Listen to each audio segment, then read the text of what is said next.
Hi guys, இப்போ இன்னைக்கு நம்ம ஓரே பிஸ்கட் வச்சு எப்படி ஈஸி வச்சாலே கேக் செய்யணும்னு பார்க்கலாம் வாங்க. அதுக்கு முன்னாடி மறக்காமல் லைக் பண்ணுங்கள், இந்த வீடியோவை ஷேர் பண்ணுங்கள், மறக்காமல் சப்ஸ்கிரைப் பண்ணிட்டு இருந்தீங்க மக்களே.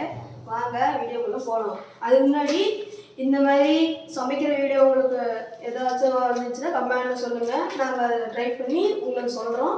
வாங்க வீடியோக்குள்ளே போகலாம். இப்போ ஒரே கேக் செய்யறதுக்கு தேவையான திங்ஸ் ஒரே பிஸ்கெட், பால், அப்புறம் இது பட்டர் பேப்பர் பார்த்தீங்கன்னா பேக்கரிங்களில் கேட்டிங்கன்னா கிடைக்கும், ஃப்ரீயாகவே தந்தாங்க.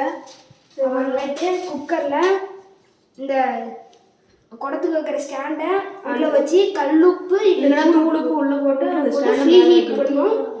ஃப்ரீ ஹீட்டுக்கு அப்புறமேட்டு குக்கர் மூடிக்கலாம். விசில் இருக்கக்கூடாது, அப்புறம் ரப்பர் இருக்கக்கூடாது. நம்ம பண்ணலாம் வாங்க. இப்போ அடுப்பை பற்ற வச்சிடலாம்.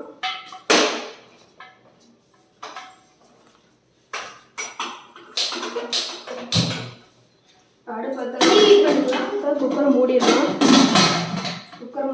இந்த பிஸ்கெட்டை பிரித்து க்ரீமை இந்த பவுலில் போட்டுக்கிட்டு பிஸ்கெட்டை இந்த பவுலில் போட போகிறோம்.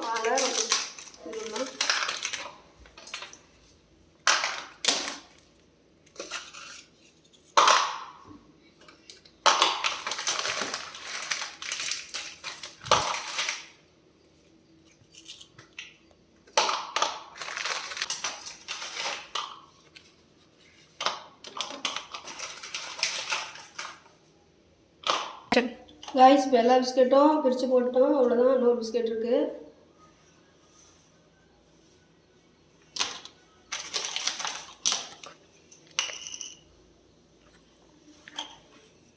இப்போ இந்த ஓரே பிஸ்கெட்டை மிக்ஸி ஜாரில் போட்டு அரைச்சிக்கலாம்.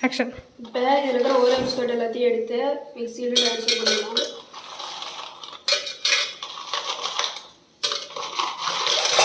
ட்ரான்ஸ்ஃபர் பண்ணியாச்சு. மிக்ஸி ஜாரில் அரைச்சிடலாம்.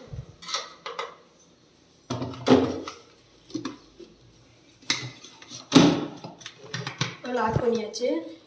ஸ்விட்சு போட்டு இப்போ மிக்ஸி ஆன் பண்ணி வச்சு அரைச்சிக்கலாம்.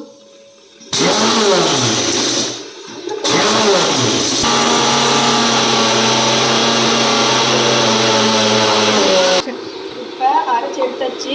பார்த்தாலே தெரியும் சூடாக இது மிக்ஸி நல்லா நைஸ் பருப்பு பண்ணணும். பாருங்க, நல்லா பார்த்தீங்கன்னா இந்த பதத்துக்கு நல்லா நைஸாக வந்துச்சுன்னா தனியாக ஒரு பவுல் ட்ரான்ஸ்ஃபர் பண்ணிக்கலாம்.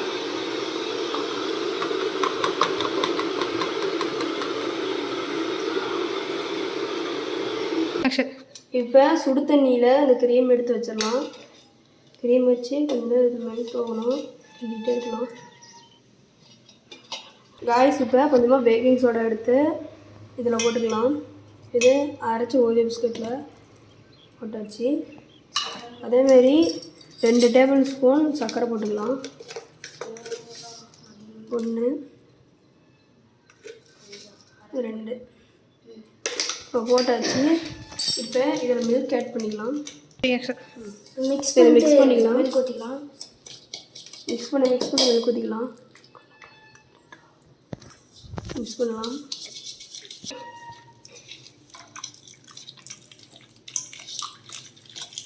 ரைஸ் இப்போ நல்லா இது மிக்ஸ் பண்ணிக்கலாம். இந்த பதத்துக்கு வந்த உடனே இப்போ ஒரு பவுல் எடுத்துக்கலாம். இந்த பவுலில் ஒரு பட்டர் பேப்பர் எடுத்து ஒரு பவுல் எடுத்து அதில் கொஞ்சமாக நெய் போட்டுக்கலாம். நெய் போட்டு நல்லா தேடலாம். நல்லா தேடிட்டு இப்போ ஒரு பட்டர் ஷீட் வைக்கலாம். இந்த பட்டர் ஷீட் இருந்தால் பட்டர் ஷீட் எங்கே அப்படியே கூட வைக்கலாம், கரெக்டாக வரும். பார்த்திங்கன்னா கரெக்டாக வச்சிட்டோம். இல்லை இப்போ இன்னும் கொஞ்சமாக நெய் எடுத்து பார்டரில் தடவிக்கலாம். நம்ம ஃப்ரெண்டு நம்மளுக்கு நல்லா ஹெல்ப் பண்ணுறாரு, நைஸ் ஃப்ரெண்ட். பார்த்திங்கன்னா ஃபுல்லாக பட்டர் ஷீட்டு எல்லாம் தடவியாச்சு.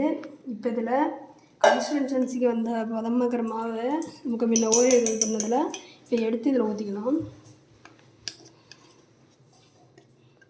பார்த்திங்கன்னா உங்களுக்கே தெரியும் எப்படி செம்மையாக இருக்குதுன்னு.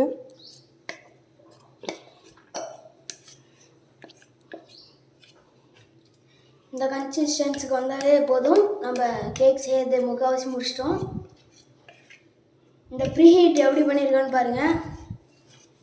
எவ்வளோ எப்படி இருக்குன்னு பாருங்கள். இப்படி தான் இருக்கணும்.